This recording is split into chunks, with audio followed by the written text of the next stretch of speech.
ఇప్పుడు మీకు కోపం వచ్చే ఒక మాట అడుగుతాను నేను. మీరు కోపపడకుండా నవ్వుతూ ఆన్సర్ చెప్పండి. కోపం వచ్చే మాట అడుగుతారా? ఓకే, అడుగు. ఏంటంటే చాలా మంది జాతకం అనేది ఎందుకు తెలుసుకుంటారు? ఫ్యూచర్లో నెక్స్ట్ ఏం జరుగుతుంది అని తెలుసుకోవడానికి. మీరు చూస్తేనేమో ఇక్కడ దేవతా విగ్రహాలు పెట్టుకొని దేవుడి గురించి అసలు ఫ్యూచర్ తెలుసుకోవటం అనేదే దేవుడికి విరుద్ధం. దేవుడు ఎలా ప్లాన్ చేస్తే అలాగే జరిగిద్ది అన్న ఆలోచనలోంచి మీలాంటి వాళ్ళు ఇలా కోయరాజులు అని చెప్పి జనాన్ని అట్రాక్ట్ చేసుకోవడం అనేది ఎంతవరకు కరెక్ట్? అయితే అమ్మ, జాతకం మనకు దేవుడు రాసి పెట్టాడు, అలాగే జరుగుతాడు అన్నావు. అలాగే జరుగుతుందని చెప్పి మనం దేవుడు ఉన్నాడని చెప్పి గాలిలో దీపం పెడితే తాగుద్దా? మీరు అడిగిన దానికి ఇప్పుడు దేవుడు ఉన్నాడు, మనకు పుట్టించాడు దేవుడు, అది గాలిలో పెడితే కాదు కదా. యత్నం, ప్రయత్నం, దైవత్నం అంటే ఈ మూడు ఉండాలా. అంటే యత్నం అంటే మనం చేసే పని, దైవత్నం ప్రయత్నం అంటే మన ప్రయత్నం చేయాలా, తర్వాత దేవుడు. ఈ మూడు చేస్తేనే మనిషి ముందుకు పోగలుగుతుంది. తెలిసిందా? దేవుడు మనల్ని పుట్టించాలే, దేవుడే చూసుకుంటాడులే అని మనం ఉంటే పని జరగదు కదమ్మా. మనిషి చేసే ప్రయత్నం మనం చేయాలా. ఇప్పుడు సమస్యలు వచ్చినాయి, ఆ సమస్యలు దేవుడి మీద భారం వేసే ఉంటారు ప్రతి ఒక్కరు. దేవుడి మీద భారం వేయకుండా ఎవరు ఉండరు. ఆ దేవుడి మీద భారం వేసినప్పుడు ఆ సమస్య తీరాలి కదా. మరి తీరినప్పుడు తీరినప్పుడు దాంట్లో వాళ్ళు బయటకు రావాలి కదా. అట్లే ఉండి అన్ని విధాలుగా నష్టపోలేరు కదా తల్లి. ఆ సమస్య తీరాలంటే పోవాలి ఒక అయ్యగారి దగ్గరకు, పూజలో పునస్కారాలు, కొన్ని మంచిలో చెడో. ఇప్పుడు కొన్ని చెడు ప్రయోగాల వల్ల ఇబ్బంది పడే వాళ్ళు దేవుడి మీద నమ్మకం పెట్టుకొని ఉంటారు కదా. దేవుడు చేస్తాడు మంచి అన్నప్పుడు. దేవుడు ఎప్పుడు అన్యాయం చేయడు.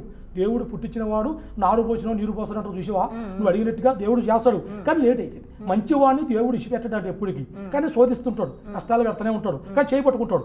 ఎన్నిప్పటికీ ఇచ్చిపెట్టాడు అని. కానీ చెడ్డవాడికి లక్షలు లక్షలు వస్తుంటాయి, కోట్లు వస్తుంటాయి, ఎటుపోయిన అన్ని మంచిగా జరుగుతుంటాయి. కానీ దేవుడు వాడు చేపట్టుకోడు, ఇచ్చిపెడతాడు. ఏ టైంలో ఏం జరుగుతుందో తెలియదు, అలా జరుగుతుంటాం. అన్నప్పుడు మనం కూడా కొన్ని సమస్యలు వచ్చినప్పుడు తప్పదు, దేవుడే చూసుకుంటాడని చెప్పి దేవుడి మీద భారం వేస్తే కాదుగా తల్లి. ఇప్పుడు కేసీఆర్ గారు ఉన్నారు, మన రాష్ట్ర ముఖ్యమంత్రి, మాజీ ముఖ్యమంత్రి. 5 ఏళ్ళకి ఒకసారి హోమం చేస్తాడు. ఎందుకు చేస్తాడు? ఇప్పుడు దేవుడు చేస్తాడు, దేవుడే చూపించాడు, ఎందుకు లేవని ఆయన పని చేసుకోవచ్చుగా. ఎందుకు చేస్తున్నాడు హోమం? రాష్ట్రం బాగుండాలి, రాష్ట్రాన్ని బట్టి. మీరు కేసీఆర్ గురించి అన్నారు కూడా చెప్తున్నా, అలాంటి వాళ్ళు మీ దగ్గరకు వస్తుంటారా?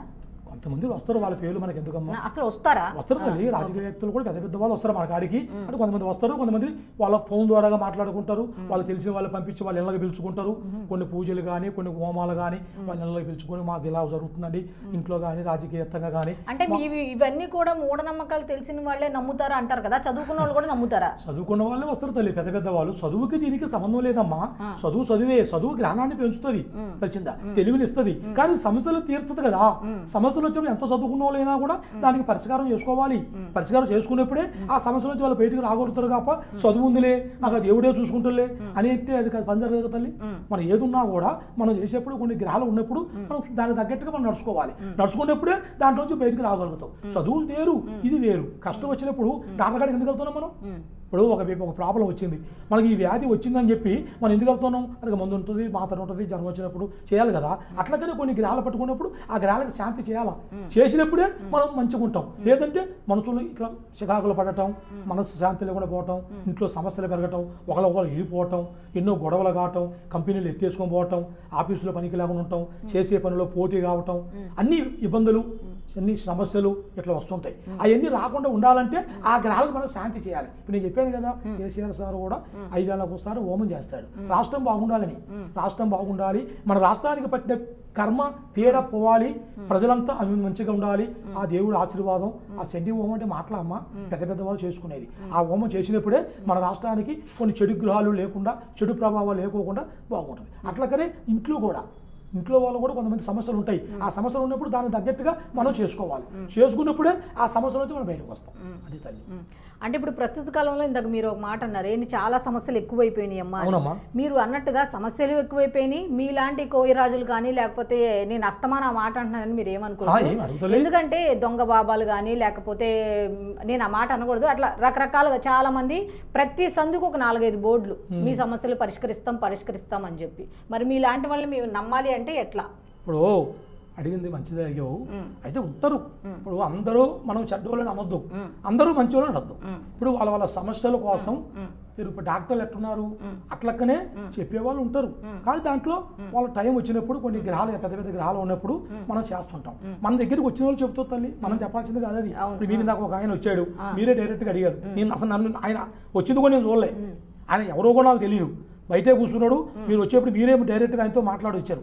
అట్లక్కనే బాగుపడ్డ వాళ్ళు 10 మందితో చెప్పుకుంటారు. ఇప్పుడు ఆ మంచి అనేది కూడా వాళ్ళకే తెలియాలి, మనం చెప్పుకోకూడదు. నేను మంచి చేస్తా, ఆయన మంచి చేయడు, నేనే కరెక్టు, అది కాదు.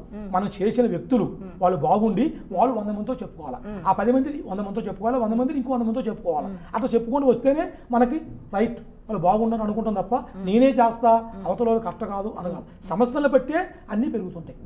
అంటే ఇప్పుడు చాలా మంది ఏంటి, కష్టాలు వచ్చినప్పుడు మాత్రమే దేవుడు గుర్తుకొస్తారు. మరి ఇప్పుడు సమస్యలు వచ్చినప్పుడు మీరే గుర్తుకు రావాలి అనే గ్యారెంటీ ఏమైనా ఉందండి? తప్పదమ్మా. ఇప్పుడు మన కష్టం వచ్చినప్పుడు మన డాక్టర్ కాడికి వెళ్తామా? అట్లాగనే సమస్య వచ్చినప్పుడు, కొన్ని ఇబ్బందులు వచ్చినప్పుడు తప్పదు కదా, నా కాడికనే కాదు ఎక్కడికైనా వెళ్ళాలి. ఆ సమస్య నుంచి బయటికి పడాలంటే ఎక్కడికో కూడా వెళ్ళాలి, వెళ్తేనే ఆ సమస్య నుంచి బయటికి వస్తారు. అంతే కదా తల్లి, తప్పదు కదా. ఇప్పుడు వ్యాధి వచ్చినోడు ఎర్రోడు అంటారు, అట్లా వ్యాధి ఉన్న టైం బాగా లేకుండా ఇబ్బందులు పడే వాళ్ళే వస్తారు. నా కాడికంటే కాదు, వాళ్ళు నమ్మకం ఎక్కడ కుదిరితే అక్కడికి వెళ్ళొచ్చు, వెళ్తూనే ఉంటారు. మీరు చూస్తూనే ఉంటారు, మీడియా వాళ్ళు, పెద్ద మీడియా మీది ఎంతో మందికి వెళ్తుంటారు, ఎంతోమంది ఇంటర్వ్యూ చేస్తుంటారు, ఎంతోమంది స్వాముల దగ్గరికి పోతుంటారు, గురువుల దగ్గరికి పోతుంటారు, పెద్ద పెద్ద వాళ్ళు మీరు చూసే ఉంటారు. కానీ ఏమని చేస్తుంటాడో మీకే తెలియాలి. నేను చెప్పకూడదు నేనే గొప్పవాడిని, నేనే అన్ని చేస్తానని కాదు. నా దగ్గర కరెక్ట్ ఉందా లేదా, ఆ శక్తి ఉందా లేదా, దుర్గాదేవి శక్తి నాలో ఉందా లేదని మీకే తెలియాలి. ఎందుకంటే ఆ అమ్మవారు దేవుడితో మేము మాట్లాడతాం, ఎందుకంటే ఆ దైవంతో మాట్లాడేది మేమే. అమావాస్య టైములో, పౌర్ణమి టైములో, అలాంటి టయాలలో ఆ దుష్టగ్రహాలతో మేము పూజ చేసేటప్పుడు ఆ టైంలో మాకు అమ్మవారు కనపడతారు శక్తులు. ఆ పూజలు మేము నేర్చుకుంటేనే మేము ఇక్కడ రాగలిగాం, ఇలా చెప్పగలుగుతున్నాం, మీలాంటి పెద్దవాళ్ళతో మాట్లాడగలుగుతున్నాం. ఆ శక్తి లేదు మనం ఏం చేయలేం కదమ్మా.